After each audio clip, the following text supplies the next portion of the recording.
Espace TV, le 22h.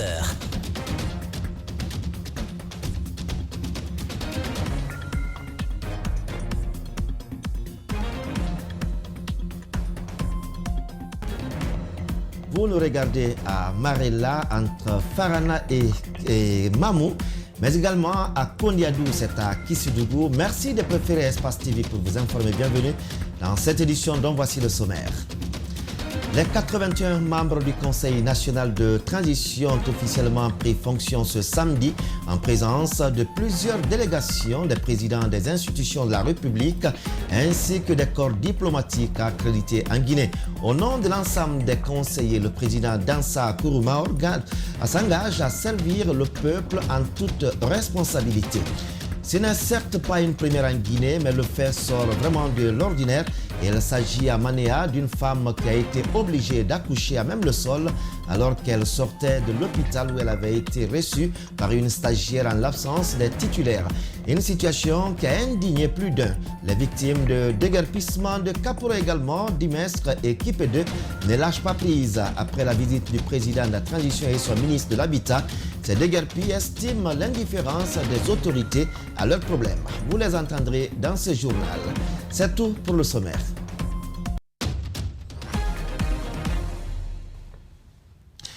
Une fois encore, bonsoir et bienvenue. Ça y est, le Conseil national de la transition est opérationnel. La session inaugurale a eu lieu ce samedi au Palais du Peuple. La cérémonie a connu la présence effective des 81 conseillers nationaux, des membres du CNRD, des présidents des institutions guinéennes, ainsi que le président du Parlement sierra-léonais et le président du Conseil national de transition malien. Une délégation de la CEDEAO aussi a été annoncée dans la foulée. Au nom de ses collègues, Dr Dansa Kourouma s'engage à servir le peuple en toute responsabilité. La partie officielle, c'est avec Mamoudou Boulere Diallo et Ibrahima Sori Sengsouma. En s'appuyant sur les dispositions de la charte de la transition, le premier président de la Cour suprême installe les membres du CNT. Leur mandat court jusqu'à l'installation du futur Parlement. Je déclare solennellement installés les membres du Conseil national de la transition et les renvoie dans l'exercice de leurs fonctions. Le président du Conseil national de la transition du Mali a justifié la prise du pouvoir par les militaires dans les deux pays. Il plaide auprès des partenaires afin qu'ils comprennent la situation et acceptent de les accompagner. Cette situation, pour laquelle nous sollicitons la compréhension et l'accompagnement de nos partenaires et de la communauté internationale, est née d'une ferme volonté populaire de redressement de la gouvernance de nos États. En effet, nous ne pouvions nous résigner et continuer à accepter qu'après plus de 60 ans d'indépendance, nos populations vivent dans la précarité totale du fait de la corruption, de l'injustice, de l'insécurité, bref, de la malgouvernance. Si le Mali se voit dans l'obligation de marquer sa présence en raison de la situation similaire dans son pays, la Sierra Leone est représentée par le président de l'Assemblée nationale. Il apporte le soutien de son pays à tous les Guinéens. The next step we hope that will come from Guinea is the definition of a clear timetable. La prochaine étape que nous attendons de la République de Guinée, c'est la définition d'un chronogramme clair. Le président du CNT a prononcé un discours de fermeté. Il invite ses collègues conseillers d'agir en toute responsabilité pour mériter la légitimité du peuple. Nous allons tout faire pour mériter notre légitimité et c'est auprès du peuple de Guinée, du président de la transition, où nous allons conquérir cette légitimité par la qualité de nos actes et notre loyauté vis-à-vis de la République. Une plénière est annoncée pour lundi prochain par le président du CNT pour décliner les priorités de son équipe. Le Conseil national de la transition, dont les membres ont été installés ce samedi, a le mérite de tenir compte de tous les rangs sociaux, des religieux, des personnes à mobilité réduite et celles vivant avec l'albinisme. Toutes promettent d'être à l'écoute de leur base. Suivez. D'abord, c'est la réconciliation, la refondation de l'État l'unité nationale. Voici les thèmes qui intéressent beaucoup les religieux de Guinée. Donc nous ne pouvons pas rester indifférents. Il fallait qu'on vienne aussi pour apporter notre contribution à tous ces points-là. Donc il y a quelqu'un qui m'a dit que c'est une chance pour être au CNT. Ce n'est pas une chance, mais plutôt une responsabilité.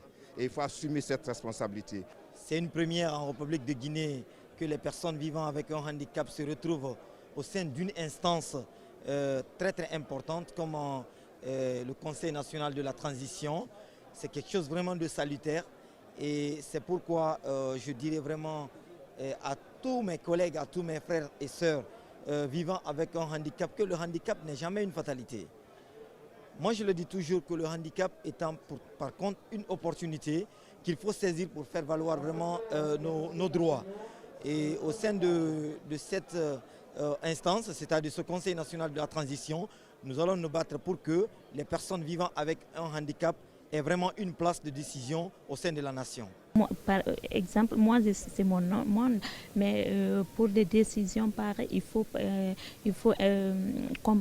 impliquer la base et ce sont eux qui vont dire voilà, voici ce que nous avons besoin et si vous voulez nous défendre, c'est sur ça que vous allez nous défendre. Donc c'est sur la base de ce qu'ils vont nous demander et c'est sur ça que nous allons défendre. La société civile, les hommes de culture, les politiques, entre autres, sont aussi engagés à donner de leur mieux pour une nouvelle constitution qui satisfasse les attentes de la population. Je vous invite à les suivre aussi. Nous sommes les représentants de la presse. Nous allons travailler à comprendre les attentes de la presse et puis les traduire dans les textes qui vont être écrits, les lois qui vont être votées. Nous allons nous appliquer à faire en sorte que tout ce à quoi les journalistes s'attendent soit effectivement assouvi. Mais vous savez, une fois ici, nous ne sommes pas que représentants de la presse, nous sommes des conseillers nationaux. Et donc, nous allons écumer les attentes nationales. Pour les organisations culturelles, mais aussi pour l'ensemble même de toutes les autres organisations, c'est un engagement. Face aux défis et aux attentes des populations pour réussir cette mission. La priorité aujourd'hui de l'ensemble des membres du CNT, c'est d'abord être prêt à remplir la mission qui nous est assignée et consignée dans la charte de la transition. C'est lui véritablement de doter la Guinée des lois et des institutions fortes qui peuvent vraiment résister au temps. Donc pour qu'on puisse enfin renouer avec une démocratie durable. Nous avons proposé un mémorandum dans lequel nous avons fait beaucoup de propositions et c'est le lieu de revenir, de ressortir ces mémos-là que nous avons proposés, à savoir sur le chronogramme, sur la durée de la transition, sur le suivi vraiment de la feuille de route de la transition. Donc comme nous sommes arrivés, les commissions de travail seront constituées, nous allons nous mettre au travail et nous sortirons de là, nous allons produire un document qu'on va proposer aux Guinéens qui sera adopté. Il y a des défis, il n'y a pas que la Constitution.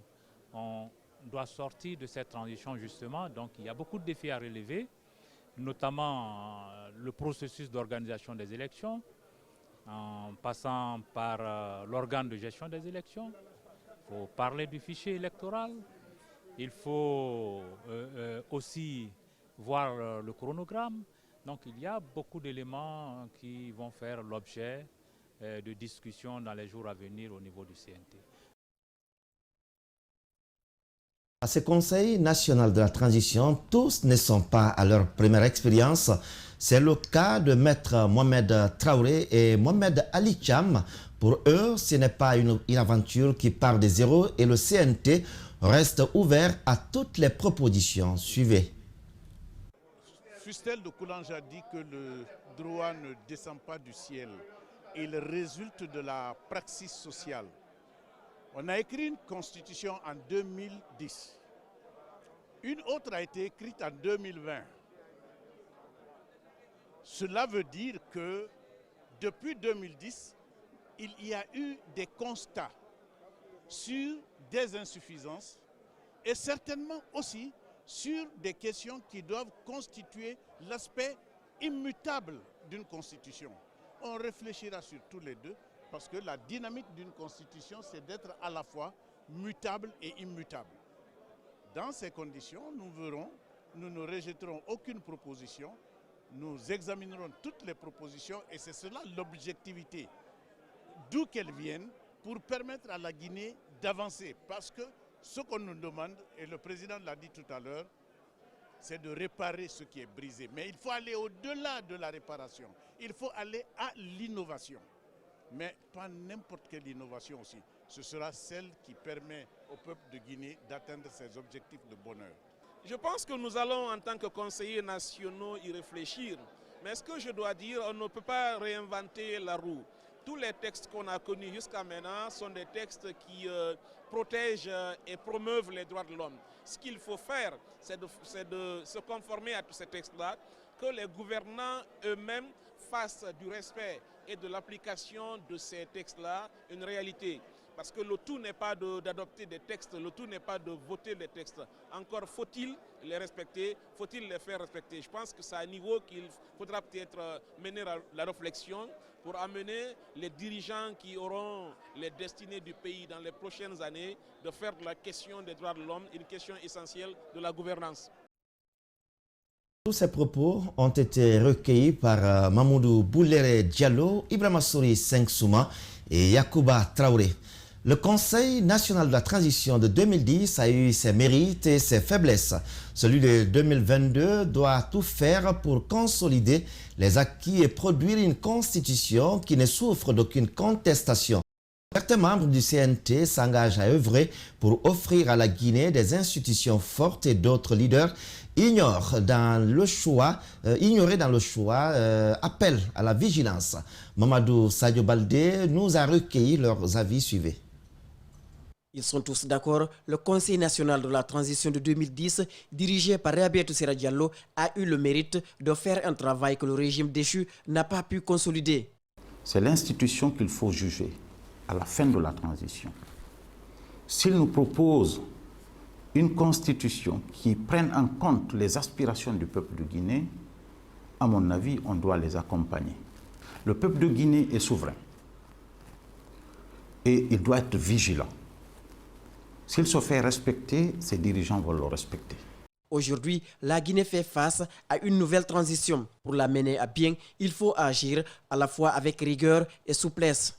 Qu'il voit Guinée, qu'il voit l'intérêt de la Guinée. Je n'ai pas seulement l'espoir, mais j'ai l'engagement qu'il faut pour contribuer efficacement à la réussite de la mission du CNT et par ricochet contribuer à la réussite globale de la transition. L'objectif principal de cette transition, c'est des élections libres et transparentes. Donc, nous espérons qu'ils vont aller vers un chronogramme accepté par l'ensemble des partis politiques et par l'ensemble de la population guinéenne afin qu'on puisse sortir de cette transition. Mamadi Kaba s'engage à contribuer à la réussite de la transition et les leaders politiques Loudaba et Amadou Mouktar Diallo appellent à la vigilance. Nos travaux doivent permettre de consolider la démocratie, l'état de droit, la bonne gouvernance, faire en sorte que les institutions soient au service du peuple, faire également en sorte que les populations guinéennes soient soudées afin que nous n'ayons plus de transition à l'avenir, que ce soit la dernière transition. Donc nous espérons que le CNT va prendre expérience par rapport à ce qui s'est passé. Au terme de leur mandat, tous les Guinéens souhaitent tourner définitivement la page de transition. C'est d'ailleurs l'une des promesses du colonel Doumbouya. Et puisque nous parlons du CNT, un CNT qui joue justement le rôle de contrôle de l'action gouvernementale, ce qui permettra d'offrir à la Guinée des infrastructures publiques, des centres de santé par exemple, où le soin est garanti pour tout Guinéen. C'est en tout cas le souhait des Guinéens, comme ces femmes qui ont manifesté à Manéa. C'est une femme, tenez-vous bien, qui a accouché à même le sol.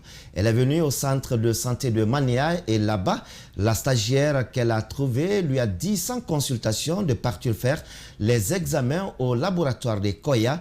Sans argent et avec la douleur, elle sort accoucher à quelques mètres seulement du centre de santé. Pourquoi Fatoumata Bari n'a-t-elle pas été consultée? Est-ce parce qu'elle n'avait pas d'argent? En tout cas, à Manéa, la population n'a pas pardonné l'attitude du personnel soignant. Mamadou Saliouba, Djibril Kabak Kamara pour le reportage. Une foule en colère contre le personnel du centre de santé de Manéa, dans la préfecture de Koya. À cet instant, une femme vient d'accoucher à la devanture même du centre de santé. Auparavant, elle a été reçue par une stagiaire qui n'a pas pu gérer l'urgence, pensant que la femme était loin d'arriver au terme de sa grossesse. Je leur ai dit de m'aider. Je suis venue accoucher. Elle m'a dit de partir à Koya, qu'il n'y a pas de sang. Fatoumata Bari n'avait que 10 000 francs guinéens sur elle. Comment alors se rendre à l'hôpital préfectoral de Koya? Elle déplace une moto, mais au moment d'y monter, elle se sent faible, incapable de bouger. Elle accouchera dans la rue avec l'aide de la population. Quand nous avons vu l'état de la dame, on a tout de suite compris et on a enlevé nos pagnes pour la couvrir. Les vieilles femmes qui étaient là se sont approchées pour l'aider. Par la grâce de Dieu, elle a accouché. On ne pouvait pas retirer le placenta. 2 stagiaires sont ainsi venus. On ne voulait pas de leur assistance parce qu'elles ont refusé auparavant. C'est ainsi que moi-même, je suis allée chercher une lame pour couper le cordon ombilical. Pour sauver la jeune maman, la population en colère accepte la main tendue des stagiaires. Mais ils le disent, ce n'est pas la première fois que le personnel accueille mal les patients. Pour cette fois, c'est impardonnable et apparemment ni la stagiaire ni la chef du centre n'a consulté la femme pour comprendre son état. La femme supportait la douleur. Moi, elle ne m'a pas dit qu'elle était venue avec une douleur, qu'elle était en travail. Maintenant, j'ai expliqué à la femme, je dis il faut aller au laboratoire de là-bas, tu reviens. On va voir ce qu'il a de faire pour toi. La jeune maman a-t-elle été repoussée par manque de moyens? Au centre de santé, il n'y avait que des stagiaires. Heureusement, avec l'aide de la population, elle s'en est bien sortie. Son bébé, une fille, se porte bien. L'ambulance est arrivée trop tard.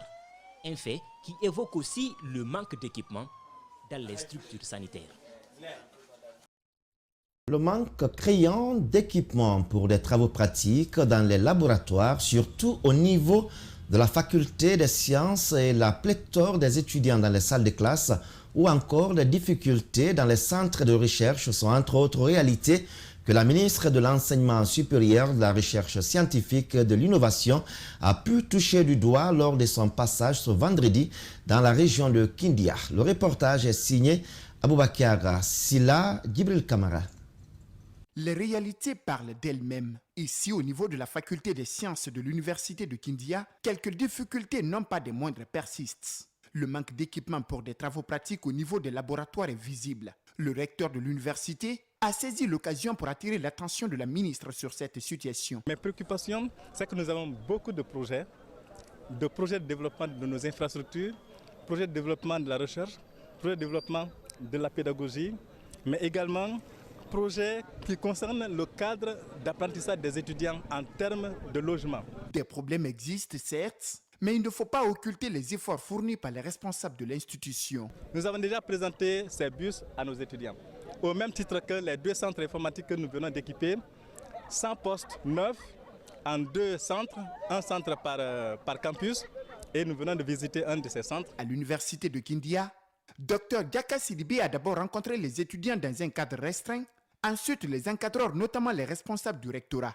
À la ministre, des étudiants ont exposé les difficultés auxquelles ils font face. Il y a le problème de pécule. Et aussi, il y a le problème de logement. Il y a le problème de transport. Le chantier de l'Institut supérieur de la formation à distance au quartier Ferifon 1, le site du domaine de l'université à Samoroya, le chantier de l'amphithéâtre de l'Institut en construction, celui du Centre de recherche et de documentation environnementale de la Basse-Guinée, l'Institut de recherche en biologie appliquée de Guinée-Irbag, et enfin, l'Institut de technologie agroalimentaire de Guinée-Itag ont été visités par Dr Diaka Sidibé et son équipe. Aujourd'hui à Kindia, pour cette dernière étape, nous avons pu constater quand même qu'il y a un manque criard d'équipements de travaux pratiques dans les laboratoires, surtout au niveau de la faculté des sciences. Nous avons vu également que les étudiants sont très contigus dans les salles de classe. L'effectif a évolué, mais les bâtiments sont restés intacts. Imprégné des réalités des centres de recherche et des institutions d'enseignement supérieur du pays, en vue d'apporter des solutions, est l'objectif de cette tournée entreprise depuis une semaine par la ministre Dr Yaka Sidibé.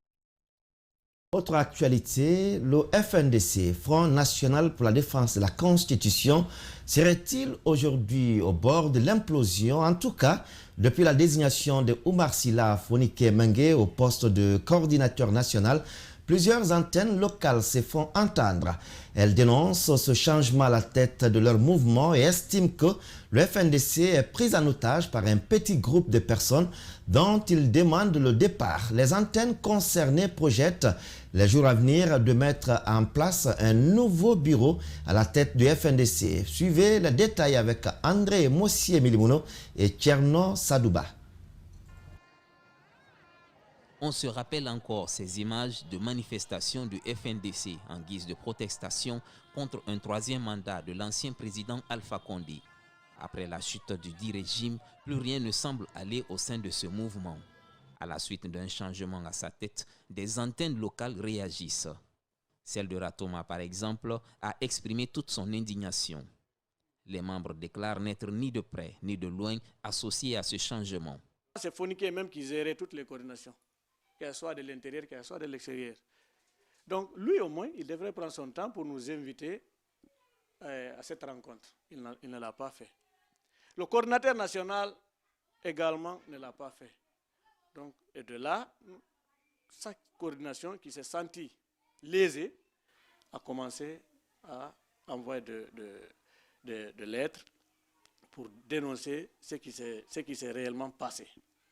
La source de la discorde, selon Bachir Diallo, remonte au moment où les antennes locales ont demandé des comptes à la coordination nationale, notamment sur leur gestion, mais aussi sur les récentes missions de voyage entreprises au nom du FNDC dans certains pays de la sous-région, ce qui leur a été refusé.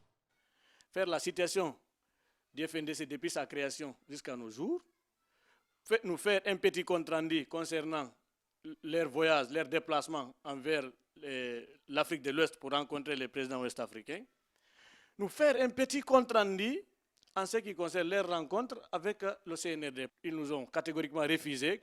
Pour l'heure, l'antenne de Ratoma et plusieurs autres antennes locales, dont celle de l'Abbé, ne reconnaissent pas ce bureau dirigé par Fonike Mengue. Ils projettent d'organiser un congrès dans les prochains jours à l'issue duquel un nouveau bureau sera installé. Comme ils n'ont pas pu organiser un coup d'État contre Alpha, ils ont organisé un coup d'État contre le FNDC et ils n'ont pas réussi, donc ils sont démis de leurs fonctions. Nous allons tenir un congrès pour mettre un coordinateur sur place. Nos tentatives pour joindre la coordination nationale du FNDC pour sa version des faits sont restées vaines. Ces derniers temps, des navires ont été victimes d'attaques en haute mer ou pratiquent illicitement la pêche dans les eaux guinéennes. Des cas qui s'ajoutent à des naufrages. Des professionnels du secteur de la pêche posent alors le débat sur la sécurité maritime et interpellent les autorités. En réponse à cette problématique, des systèmes de détection et de détresse sont en train d'être mis en place. Djibril Ba et Yacouba Traoré sont allés à leur rencontre, suivez leur constat. Dans un passé récent, des navires ont été arraisonnés dans l'espace maritime guinéen, faisant des captures de toutes espèces confondues. La pratique ne s'est pas arrêtée à cause des déficits d'équipement du Centre national de surveillance maritime. Une dure réalité pour la pêche artisanale, selon ces professionnels du secteur. Vous savez, deux fois, il y a des attaques à mer au niveau de la pêche industrielle et au niveau de la pêche semi-industrielle. Même deux fois, on attaque les pêcheurs artisans avec leurs pirogues motorisées, on enlève leurs moteurs. Mettre fin aux actes illicites contre les navires et leur équipage, prévenir les accidents maritimes, déclencher les opérations de recherche sont entre autres les réclamations des calots. Dans les stations côtières, cela n'est pas effectif, mais le gouvernement guinéen s'active pour rendre opérationnel un système de détresse et de sécurité maritime, des équipements fruits d'une coopération guinéo-belge. Tout d'abord pour indiquer que la motivation du gouvernement à appuyer à travers à travers sa collaboration avec la Belgique, de nous donner un bijou technologique qui est aujourd'hui, l'ouvrage qu'on a réceptionné aujourd'hui, qui rentre dans le cadre de la sécurisation de nos côtes maritimes et aussi des navires qui viennent chez nous ici pour qu'on puisse avoir un contrôle effectif sur eux. Nous allons honorer tous nos engagements et vous serez entièrement satisfait de notre expertise. Sandervalia, Kassa et Kamsar sont des sites qui connaissent aujourd'hui un trafic intense des navires. Équiper ces lieux n'est qu'une question de temps, résument les autorités portuaires. Ces 3 sites qui doivent être construits obligatoirement. Et heureusement, le directeur ici présent a mis des actions en place. L'entretien et la maintenance de ces installations portuaires à Kassa ou Kamsar suscitent toutefois des interrogations, surtout quand on sait que le besoin de formation du personnel se pose avec acuité. Le guichet unique du commerce extérieur de Guinée, GUICEP en abrégé, est la plateforme de facilitation des opérations d'importation et d'exportation en Guinée. Il est mis en place par le gouvernement guinéen en partenariat avec l'entreprise Web Fontaine Group. Son objectif est de créer un climat d'affaires fiable, de fédérer l'ensemble des acteurs du commerce extérieur et de sécuriser les recettes de l'État. Mamadou Sadio Baldé, Abdoulaye Kamara ont assisté à la conférence de presse du bureau exécutif de QUISEC. Suivez le compte-rendu. Le 7 juin 2017, il a été institué par décret le guichet unique électronique du commerce extérieur sous la tutelle du ministère du Budget. Le projet tient compte des recommandations de l'Organisation mondiale du commerce et celles des douanes. 2 ans plus tard, le groupe Fontaine Web, suite à un appel d'offres, décroche le contrat pour la mise en œuvre de la plateforme. Progressivement, le numérique a remplacé le manuel. Les différents acteurs gagnent en temps, en réduction du coût et en performance sur toute la chaîne. Nous avons réussi à faire adhérer tous ces acteurs autour d'une même plateforme. La plateforme qui est interconnectée en temps réel avec plusieurs entités telles que la douane, la banque centrale, toutes les banques commerciales, le port autonome de Conakry, certains services des ministères de la santé, du commerce, de l'élevage. La mobilité sera réduite au maximum. Pendant ce temps, la lourdeur administrative et les risques laisseront place à la sécurité et à la fiabilité. Nous avons également, depuis le début de ce mois, automatisé la procédure de suivi avec la Banque centrale des transferts de devises relatifs aux opérations d'importation dans le cadre du paiement des fournisseurs à l'étranger.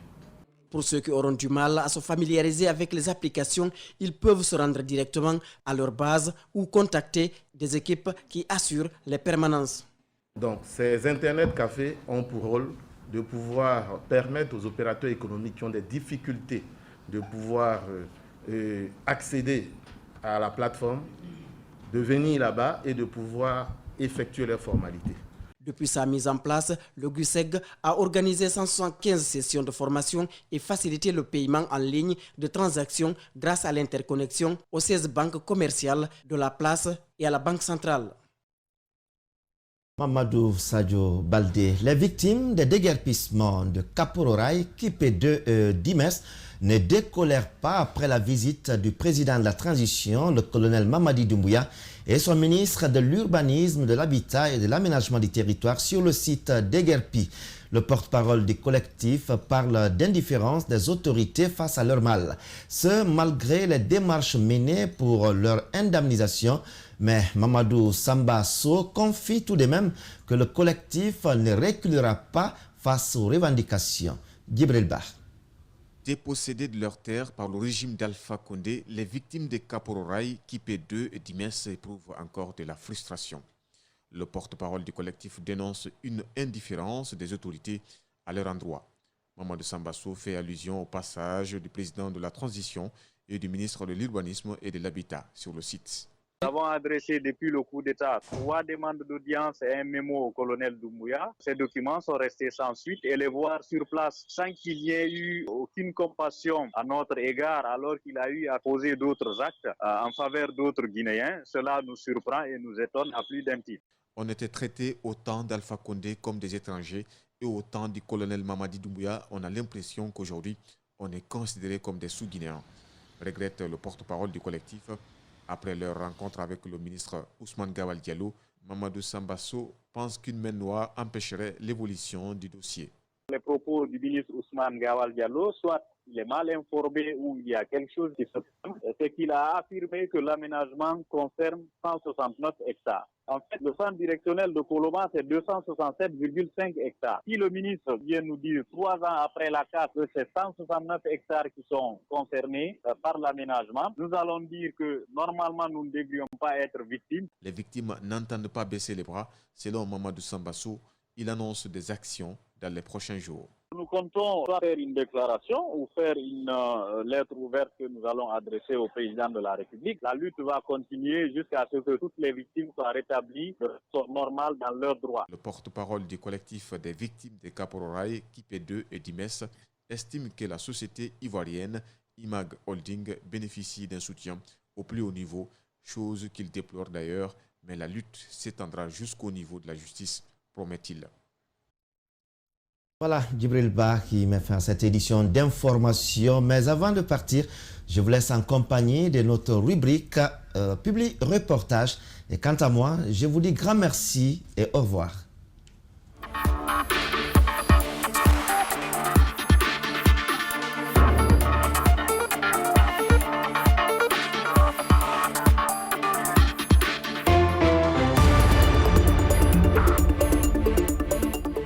Des leaders religieux, des chefs de quartier, des femmes et jeunes filles, tous réunis autour d'un débat communautaire sur les mutilations génitales féminines. Convaincus des conséquences de cette pratique sur la santé de la femme, des religieux en collaboration avec des professionnels de santé s'engagent également dans la lutte contre l'excision, qui n'est d'ailleurs nullement recommandée par des religions. Au regard des recommandations des docteurs, le secrétaire général des affaires religieuses a pris à bras le corps cette problématique. On a eu à faire un fatwa pour qu'aucun religieux maintenant ne dise, n'encourage cette pratique. Le bien-être de la femme et de l'enfant étant l'une des missions phares de l'UNICEF, cet organisme ne peut que soutenir la lutte contre les MGF qui demeurent extrêmement élevés en Guinée. L'excision, les mariages précoces, les viols, tout ça, ce sont des violations des droits des enfants. C'est la raison pour laquelle, depuis 2014, nous travaillons déjà avec le secrétaire général des affaires religieuses pour qu'eux aussi ils puissent intervenir dans cette lutte afin que la population soit suffisamment informée. Après des heures d'échange entre les acteurs concernés, ces femmes ont décidé de changer de comportement et surtout de sensibiliser les autres sur les risques liés à cette pratique. Ça n'a pas de place dans notre pays. Donc nous demandons à tout un chacun d'abandonner les MGF. Les Guinéens doivent mettre un terme à l'excision, car elle est à l'origine de plusieurs maladies. Cette campagne de sensibilisation sur les mutilations génitales féminines vise plusieurs quartiers de la capitale avec un seul objectif, amener les femmes à changer de comportement. Mais très malheureusement, la Guinée est encore classée en deuxième place derrière la Somalie, parmi les pays qui pratiquent le plus l'excision avec un taux de prévalence de 96%. Ce, malgré les multiples complications et décès liés à la pratique.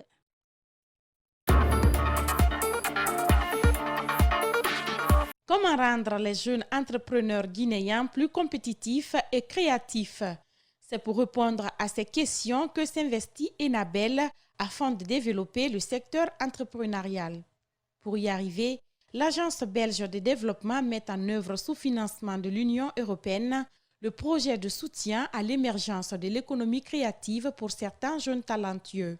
Une belle opportunité à saisir pour ceux qui rencontrent les difficultés pour la concrétisation de leurs projets.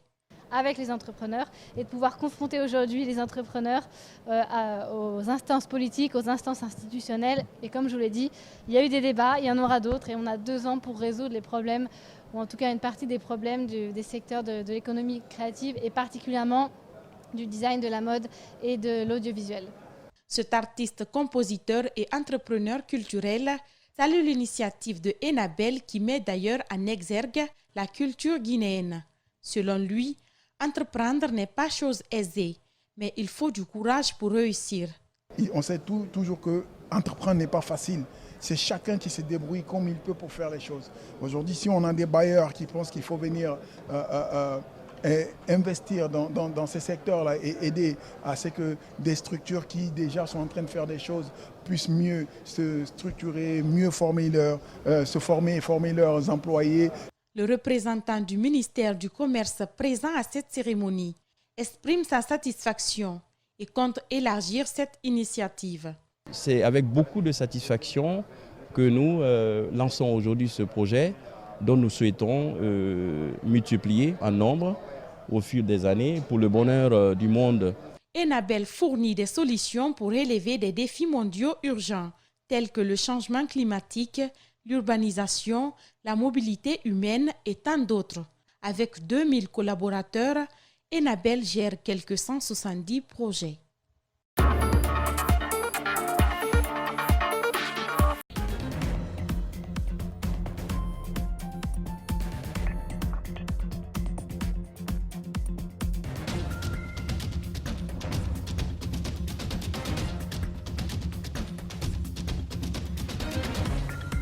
Ce mois-ci, sur Sweet, c'est la Guinée qui prend le contrôle.